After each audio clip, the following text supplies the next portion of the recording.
Good evening, good afternoon, and good morning, everyone. I'm your host, Mark O'Brien, a director at CM First Group. We've got a great audience today across multiple time zones. We've got lots to talk about and demonstrate as well, including today's topic, which is advanced code capabilities, including VS Code and Git integration for the CM evolveIT family of static analysis solutions. Today, your speakers will be myself as the MC, and then John Rhodes, our CTO, and Roger Hammer, our Director of Software Development and Services of CM First Group. It's the second slide on that. But as always, we have multiple poll questions. Our first poll question is going to be, what are your views on Git usage?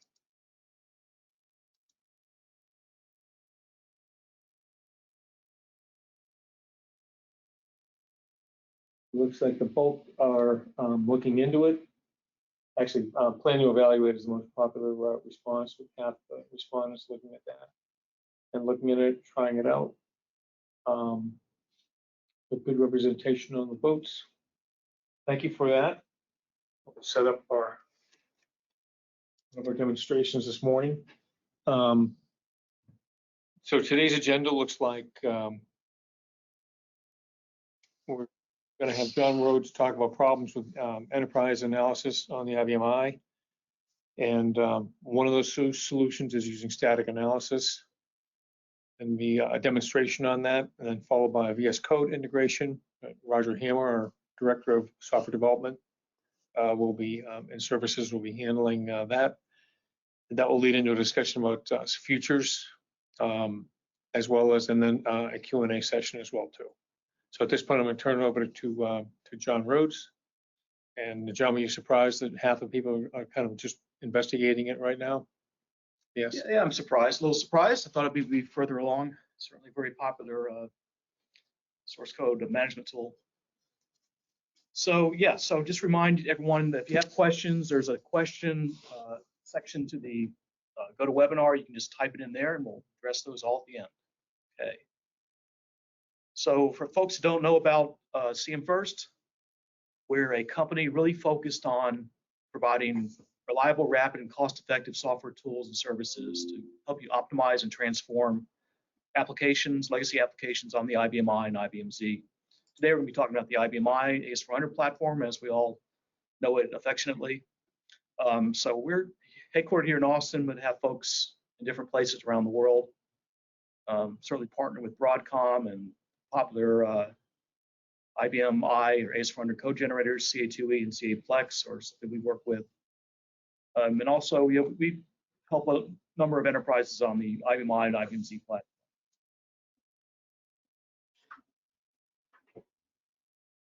Okay, so it says mainframe here. This really means AS400 for this talk here. But there's really challenges in two areas that we see broadly. Is first, maintaining your legacy applications, maybe in light of the fact that people that develop these applications are retiring. So that can be an increasing challenge as you bring on new people, new teams to maintain the applications, but also modernizing the applications. So maybe that means putting a web front end on it. Maybe it means putting an API layer on top of your RPG or COBOL code. Maybe it means moving the code to Java. Maybe it means integrating with Git and other more modern open source code control systems. So a lot of things to a lot of people. We try to cover both of these use cases, broad use cases, and we'll see that in the further on when Roger gets into the demonstration. We're looking to make things more productive, really, for people. So as we're maintaining IBM Midrange and IBM Mainframe, really it's making people more productive with working with their code base. So we can create project and system documentation automatically and help you trace data across program and database boundaries.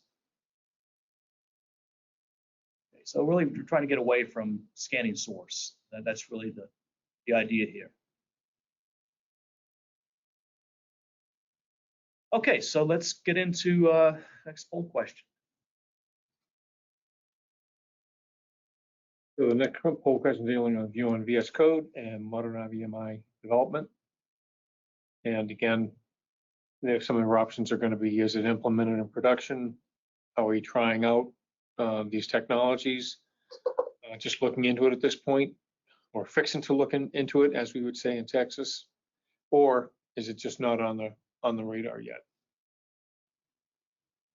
So kind of looks like the early stage of looking into it. 40% really haven't started taking a look at it, but quite a few of you are at least investigating or actually even trying out, doing some work there. And multiple answers are allowed on this question as well too. It's certainly interesting that we have 0% of you have actually implemented technologies in production. So that's interesting. I think that's going to change over the coming next 5 years, certainly. Okay, let's talk about some solutions here for the problem of maintaining and modernizing enterprise applications. So we're going to talk about SIEM evolveIT here. So that's a product SIEM first is developed to analyze code, scan code from a variety of sources. You can see we handle COBOL and RPG on the IBM I. So the yellow shading means it's something on the IBM I. So COBOL and RPG and CL. SQL is also in DDS or things that we scan. So we scan your code from your source repository that might be in Git. Okay, we also can take your models. So if you have models that are in CA2E or in CA Plex or in LANSA, we can scan these models as well in conjunction with the source and really give you a complete view of your application. You can also take in data from a lot of other sources. That might mean data discovery tools, process discovery tools, runtime logs, whatever. We can bring those in. We bring this into a Windows platform metadata database that is a big data database that allows you to do very quick searching in a pretty sophisticated way, as you'll see in Roger's demonstration. And then out the other end, we can get things like how your components are connected, impact analysis, specifications, and a whole variety of different things are available to you once we've analyzed it on the platform.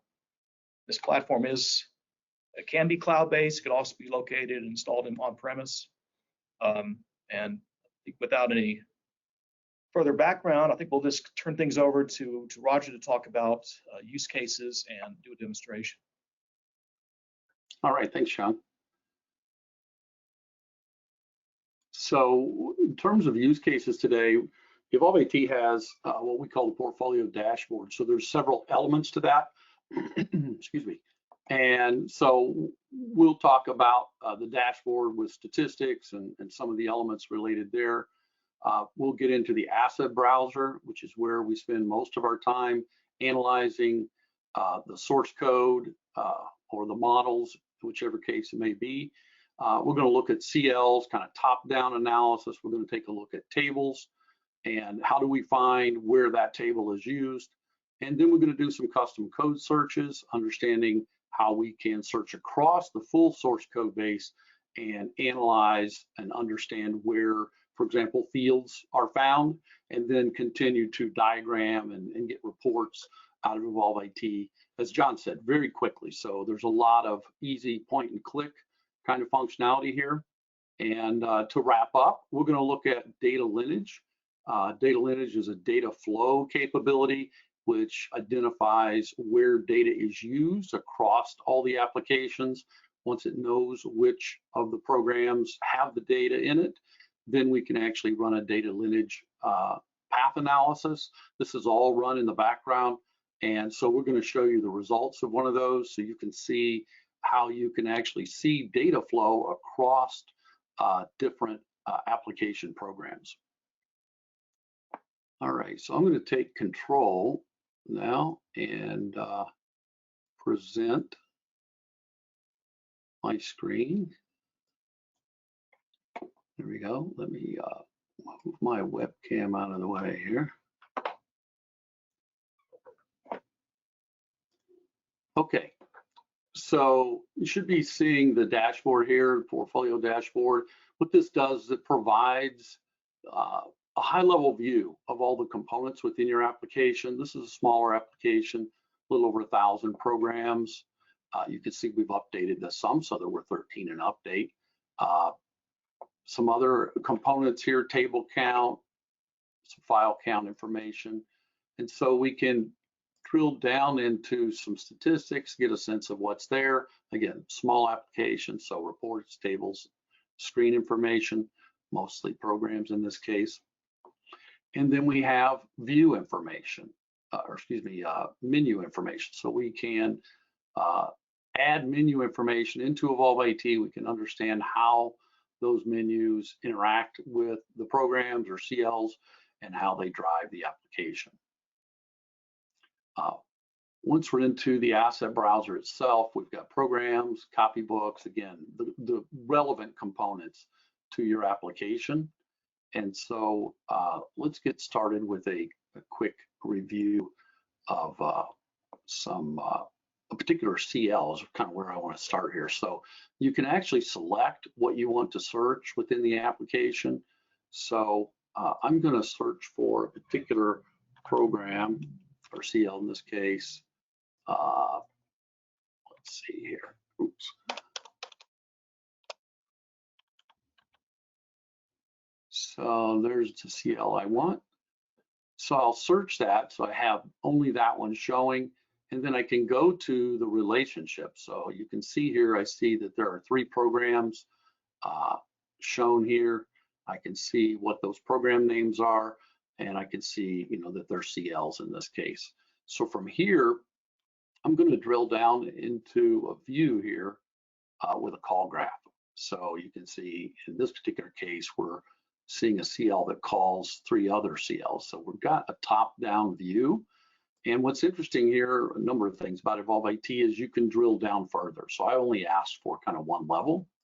So I can focus in on, and I have different options here. I can drill down into different levels, or I can go to specific information, and I could add maybe all 3 programs here. I'm going to go to kind of a middle level view, and I'll refresh here, and we'll see that we've got some COBOL and RPG that are being called. RPG has sub programs, and we've got a couple of tables in the view here. I can change this. I kind of like top-down view sometimes, so I like to switch to this view so I can see the call chain all the way down to the bottom. And then we've got different options even once we're here. One of the things, once you have the information that you're looking for, you have the ability to export into a number of formats. You can export to JSON if you want to use this programmatically, CSV, directly to Excel, PDF, and also Draw.io. So if you're familiar with Draw.io, it's an online tool for drawing. So you can actually extract this diagram, open it in Draw.io, and then modify or add whatever you would like into that diagram. Now we give you a number of different options. So for example, maybe I don't want to see this item, this CL or this one. Maybe I just want to stick with the direct path that I'm interested in. So I have the ability to hide those elements that I don't want to focus on. And then once I have what I'm looking for, I can obviously drill down. I can look at, for example, I can look at the source. You can see the source code here, drill into the source. I can do searches against that source. I've got search options. I have regular expressions. I have case sensitive searches, a whole word search, and I also have search within a selection. So if you've made a selection here within the source code and you say, hey, I just want to find what I'm interested in there, then you can focus that way. All right, in terms of layout, there's actually a number of options here too. So I can highlight nodes and then remove them. Once you remove functionality, so for example, if I remove this, I won't right now because I want to keep it, but if I remove this element, I would orphan a few of these nodes down here, a couple of them, and so they wouldn't have any connection. So I can remove those from the diagram. I can export this diagram, I can re-import it, and then I can save it. And so that's kind of where I'm going to focus at the moment. I want to save my CL diagram.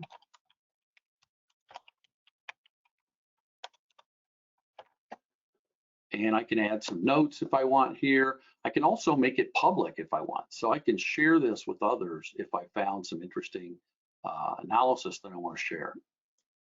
Okay, so I'm going to save that diagram. So it's saved. All right. So again, I can drill down, look at this analysis. The other thing I may want to do is focus in on, I know maybe I'm going to make a change in this table. We see there's a number of interactions with this RPG. It's inserting data, it's going to update data, and it's also reading that data. So I'm interested in this table. And so from here, I'm going to start a new diagram. And I find immediately all of the relationships to those RPGs in this case that are accessing that particular table. I've also got the format information for it there. So I've got a list of these. Now in this particular case, I would probably focus in on, sorry, back here, focus in on table mode, right? It's interesting to see just the lists, right, of what I have.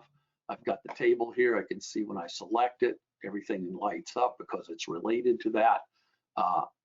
If I click on one of the programs, I see where things are related here. Again, directly back to that table. And then of course I've got views. So I've got all the different elements that I want. Again, I have the ability here. I can re-export to when I want to see different formats and use this information and share it through the views. I will also mention, maybe go back here, there's an option here. So I hid some items and so I can also show hidden items so that these items are back, but I can, if I've removed something, I can decide to put them back on. And I will also mention there are kind of system programs sometimes that we hide from diagrams that tend to show up everywhere. And those are automatically removed from your diagrams. If you want to see those, just click on the show hidden items and you'll always get those available in your diagrams. Okay, so we've worked through a top-down process from a CL, finding all the program calls and the tables that are accessed.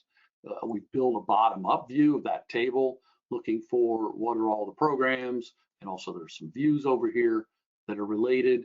So we've got all that information now. Again, we can export it, we can work with it here, we can save it and share it with others. And so now I'm going to go back into my main view here and just show you that I can then go back into my diagrams and I can get my CL diagram and open it back up. So I've got that view. It's always available to me. And I can go in here and before I open it, I can even change, the status. I can make it available to others, those kinds of things.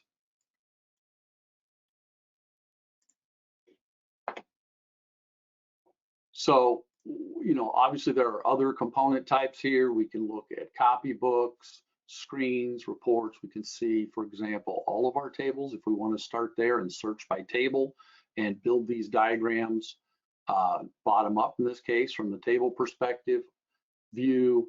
We can add business terminology. So we can actually basically add this description information and add that business terminology so that this information makes sense when you review it.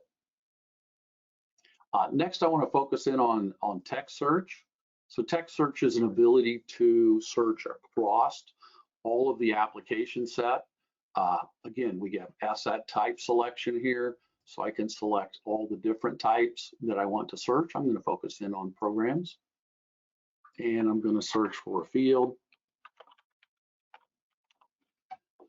and we'll complete that search. So what's interesting about this search is it's actually more than a search. It allows you to search across all the programs, finding whatever text field or information that you want in the source code, but then it provides you the ability to begin a deeper analysis and particularly those relationships with the drill down just from your search results. So I've got search results here. I can go directly into the source code and see where I found this information.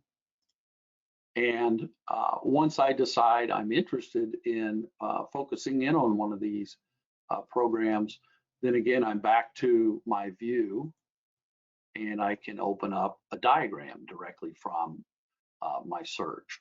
So very powerful to be able to go up and down through the different approaches, whether it's a top-down approach, whether it's a bottom-up approach, or whether you're just needing to search for something you're looking for across the entire code base to find it, and then build that documentation, that analysis that's shareable, that, you know, if your team lead or your manager says, hey, I need some information to plan a project, and we know it's related to, you know, we're going to modify this field, or maybe it's a field length change, for example, you know, all those kinds of things. You need to be able to search across the code base, find all the code related, and build some diagrams and be able to share that, so people understand the scope in that case, in addition to your day-to-day analysis to understand the changes you're going to make and where you're going to find those, the related code to those changes. All right. As John said earlier, if you have questions, put them in the chat or the questions area of GoToMeeting. We'll be glad to get to those in a little bit. Okay, so one more area that I want to cover, and I've actually, unfortunately, don't have it here, but I do have it in another code base here. So I'm going to show you data lineage. So data lineage, as I said, is a field path analysis, and it's very automated in evolveIT. And you can see we got a lot of fields here that we've searched. So this field search functionality allows me to go in and add a field or even a whole group of fields to be searched. So once you have that, you're going to kind of kick off that search. It's going to go identify all of the programs related or where that particular field or fields are found and capture that list. Once I have that list, I can then go to my project view and I can implement a project, and I can add any number of those fields that I've searched for into a project and run a search, or excuse me, an actual field path analysis, a data lineage across all those programs. So it's going to find where that field is used, and evolveIT understands the data flow paths. So it's going to find the field, and then from there, it's going to trace both forward and backward from a data flow perspective. It's going to eventually find calls, for example. It's going to traverse those calls and go back into the previous program or the forward program. It's going to find data flow into database tables. It's going to flow through those tables, finding the programs that are reading and writing, and again, whichever direction you're moving. And then you can look at those results by identifying the fields that you want to take a look at, and then bringing up a view here. Now this view is kind of focused on this loan amount field that I was looking for, and it's showing me all the different programs that it was found in, both forward and, forward and backward. So what's flowing into it and what's flowing or reading it and maybe flowing into something else. Okay, let's take a look at a short demonstration here of our data lineage capabilities. So data lineage gives you the ability to first identify a field or a group of fields that you would like to search across the entire application. evolveIT, once you've set that up, will go and run that search automatically in the background. When it's completed, then you can use the results of that search here to create a project and complete the data lineage search across for any particular field or group of fields. So we'll take a look at the results of one of these here, and we can open up this loan amount and take a look at what we get as a result. What we get here is the field itself listed here as a node in green. And then we see all of the programs that are reading and writing. You see some of these with arrows pointing to it means they're writing to it, inputs and outputs. Some of those are reading and writing. And so now we see all the different programs that are interacting with this field. Now, if I focus in on one of those that's both reading and writing, it can be interesting to see here. We've got a full path analysis here of this field. We have the field itself. It shows the group level information, and then we see that it's writing to an extract file and then that file is actually being read by a second program. So we're tracing across the write to the read. Secondary program is interacting and reading that data and then using that data to do its task, in this case just move it to an output. And we see all those steps within a single path. Now, if this was a call and the data was passed across that call, you would see that call the same way. And so the ability to look across the application and understand how data flows, how it's being manipulated within the programs that are using it, are all right here at your fingertips, and it's all completely automated so that you don't have to do any work other than identify the field for the data lineage capability. All right, hope that makes sense. And let's go on to the next step here. All right, I'm going to close that out. And we'll, at this point, I think we'll go back. We have a few more slides to cover. So I'm going to pass the presenter back to John Rhodes. There we go. Yes, we have a poll question. So we're interested in, whether or not, what kind of text editors you're using and which ones are you using regularly. So just select which ones. Big winner there was VS Code, followed by SEU. And then Eclipse and Notepad are tied, and then about a third of you were also using another text editor. Okay, well, I think that's a good segue into the next section. I'm going to talk specifically about VS Code. It looks like most of you on the call are already familiar with it, which is tremendous. And certainly it's kind of when I started learning about it, I don't know, last year, I guess, came across my radar. I didn't realize how popular it was, but it's gone from basically zero when it was brought out by Microsoft in 2015 to over 70% of the developers, across all different technologies, not just IBM I, of course, but everything, are using VS Code. So it's highly popular, and getting more popular. So I guess people on call already know that, which is great. So using it for IBM I and IBM Z is becoming more and more prevalent as well. I'm sure it's not at 70% yet on those platforms, but it's starting to climb, I think, fairly quickly. And I think there's a lot of reasons why that's true.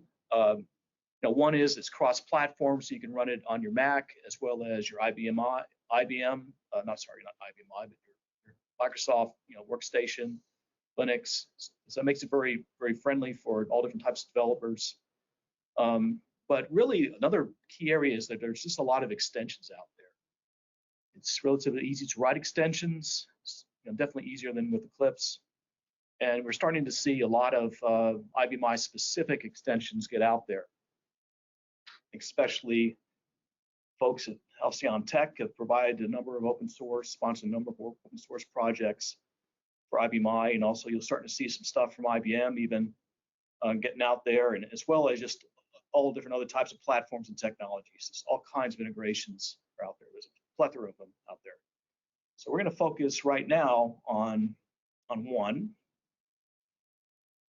And that's, again, Halcyon Tech has provided one called Code for IBM I. And this plugin gives you the ability to maintain your RPG and COBOL and DDS, etc., on Visual Studio Code. And you can edit and compile, view the errors, do all the things that you need to do, and in a very friendly VS Code way. Kind of, I guess some people have used Eclipse for this. VS Code is very similar, just a lot more lightweight and just a lot more user-friendly for the developer. I think that's why it's just so popular. So let's take a look at this extension and how we've integrated that with evolveIT most recently. Okay, so wrong explanation here, but let me just show you this live, I guess. Let me switch over to VS Code. Okay, so in VS Code, we can go to our IBM I. I'm connected to one of our IBM Is right now for the demo, and I'm looking at source source physical files in a directory, CM insurance model 2. So you can see our QDDS source, command source, etc., COBOL source. And from here, I can directly go in and look at the code. I can make changes to this. Okay, I can compile it if I want to, update it. So do everything I can do within SCU more or less, but just in a much more friendly, graphical, colorful type environment. Okay. But what I can also do is for any of these source members here is I can also instantly see how things relate with evolveIT. So we've added a menu here, evolveIT diagram impact. So I can just select that and quickly see how this table might be connected with the rest of the application. So just like you saw earlier with Roger's demo, this basically it's the same back-end product, it's just showing within a VS Code view here. I can go here and see, okay, well, what's updating this? What's flowing into this person table? Update index. What's updating it? Maybe I'll just show the full path here. Yeah, I can see that, yeah, okay, we got a little bigger so you guys can see it. Actually see that, yeah, it's flowing from this menu. There's a program here that initiates it. Then we have the insert edit application, et cetera, Then all the way down here is the program that's actually updating the person table.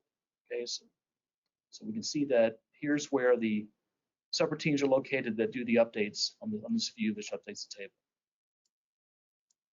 Can also go forward and see how that view might relate to other things. I can see how that view relates to a table and also relates to certain columns. So you can really quickly see that. Another interesting thing, I don't know if we saw earlier or not, but I don't have to show this graphically. I can also show it in table mode. So I just want to see what objects are on the diagram. I can see, quickly see the impact maybe more effectively than the diagram if you have a lot of nodes in your diagram. Okay. So anyway, that's just a different way to look at it. Right. So I can do that with a table. I can also do that with a program, just like you saw Roger do. So maybe I'll look at my person here,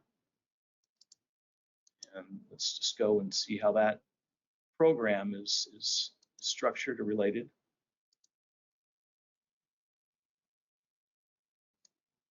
Okay, so I'm looking at this program and looks like I can insert or work with an address for the person and kind of do the same thing. Okay, just show how that program calls other programs and how those programs eventually update database tables. Okay, so if you're working in VS Code, which I think most of us will be eventually, check out our plugin that makes it more effective to work within an IBM application and see impact as you're developing the application or making changes to the application. Okay, that's what I wanted to show with VS Code. Go back to the presentation.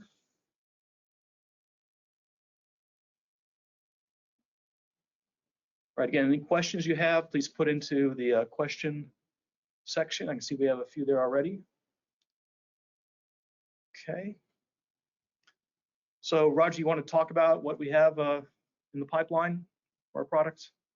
Yeah, so coming attractions, John just showed you the VS Code plugin. That's pretty exciting. We think a lot of people are going to want to use it as you begin to use CM evolveIT. Also, we're completing work on Oracle and Teradata, so those are kind of coming soon, and so we'll have those. Also, we have a new feature that we've built around Git Lab, and so we asked that question about Git earlier. So a lot of our customers are looking at Git or even moving to Git already, and so we have built an automated way to bring that source code out of Git into evolveIT. So it's a full automated front to back end, and then we can work directly with that code in what we call the discovery process to build those meta models so that you can do this kind of analysis. Okay, so here it is. So here's the view of the Git Lab integration. It's kind of cool. It's got an ability to define basically all the repos that you want to access. And then you can define either, you can go get everything out of those repos, or you can actually define by extension. And so it can actually search out all the extensions. So one thing we have found is source code sometimes gets a little mixed up in the environments, in the libraries. And so having the ability, if you use extensions on your code, to be able to find those items by extension and kind of sort them out and bring them into evolveIT is a very helpful way in order to do that. So this gets brought back as source code. It also builds the configuration file that evolveIT needs to complete its parsing or discovery of all that source code. And then it has the ability then, of course, to run that discovery and build that meta model database in the big data database that we build for evolveIT. So when we do these, we want people to get their hands on evolveIT, try it out. So we have a cloud instance we set up. And so if you contact us at this info@cmfirstgroup.com, we can provide you a link where you can upload your source code, or if it's a model, that's fine too. And once you do that, we can build an instance for you and let you try it out for a period of time and give you an idea of, okay, everybody wants to say, how will this work in my environment? How it work with our source code? And so you'll get a chance to do that. And I think you'll find very helpful information. Thanks, Roger. Next, we've got our last poll question, which you've seen is basically what we call Mint. And the M means let's have a meeting, or go to info and request a free POC, or I would be, I can introduce you to somebody in my organization. The N, a common one is just let me add you to your product newsletter. We have multiple newsletters that come out monthly.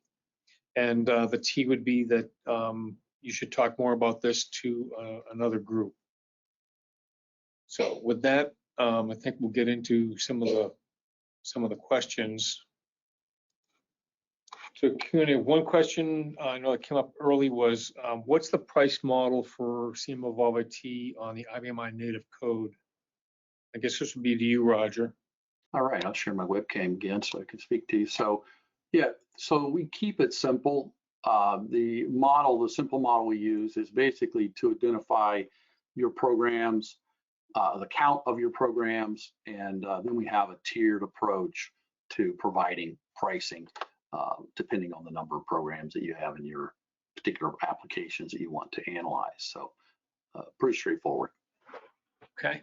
Yeah, I'll just add to that it's not price per user. So you can have as many users on evolveIT as you want, or that need access to this type of analysis. Good point. Another question is what types of code types of evolveIT work on? Seen a lot. You know more being added. So what's the status now, Roger? Right. So COBOL RPG, obviously all the related components with those. And then, of course, John mentioned, yeah, you've got a slide there. Maybe we go back there, right there. So you've got your SQL, DDS, any batch functionality, and again, the model CA2E, CA Plex, LANSA. So those are the items we support right now in the IBM space. If you have a mainframe, we also support mainframe. Mm-hmm. Great. Just I'll also add that we have some handouts in the handouts section of GoToWebinar, and one is the data sheet for evolveIT, and that also has a list of the technologies we currently support. Okay, you see, as well as a PDF of today's webinar. Are there any other questions in from the audience, John? Yes, I see. Does it work with BOB, Better Object Builder? That's a great question. I'm not familiar with Roger. You have any comments on that? I'm not familiar with that. Would be glad to, if you want to send us an email at info@cmfirstgroup.com, we can get with you and answer that question. Maybe need to look into a little bit more. I mean, but yeah, I mean, right now we're unfamiliar with it, so depends on exactly what kind of interface it needs. I will mention, when we didn't show this, but maybe we should in the future, evolveIT is fully API based, so integrating with other tools is not a difficult task. So all of the information that you can access through evolveIT has an API, and the ability to interact through that API with the secured interaction and be able to bring that data back to another application. And yeah, good point. We work with customers all the time on custom languages, right? So we have the ability to build parsers on a custom basis, or scanners, and which are less costly to do. So yeah, really, yeah, encourage you to send an email in on that. You can address it more fully. The question here: Does evolveIT work with PL1? I guess that's probably in the same category. Roger, would you agree? Right. Yeah, same thing. So when we build new languages or new extensions, we're always looking for a customer who wants to use that. So we don't typically kind of speculate and hope somebody wants to buy that. So if you're interested in PL1, let's talk, right? We can, as John said, we can build parsers, scanners, and also talking about what you want to learn. If you want the full information, sure, we can build parsers. If you're looking for something specific in your code and you'd like to see that information, we can scan for that and build that, as John said, probably at a lower price than a full parse capability. So it really depends on what level of capability you need. That's all the questions I see right now, Mark. So we're Okay. Yeah, well, then I want to thank our panelists today, both John and Roger, and Roger for the demo. And as we used to say in sales, make a demo and makes the sale a lot harder when the demo doesn't go flawlessly. Yes. But also good recovery, and we'll add the snippet to the video, to the finished video that we'll distribute to everybody after the webinar, and also the people that couldn't be on today as well too. So at any rate, hope everybody had great Halloween and Dia de los Muertos, and we'll see you around on the next one. Happy holidays coming up, and everyone stay safe out there. See you all the next time. Bye bye now. Thank you for joining. Bye bye.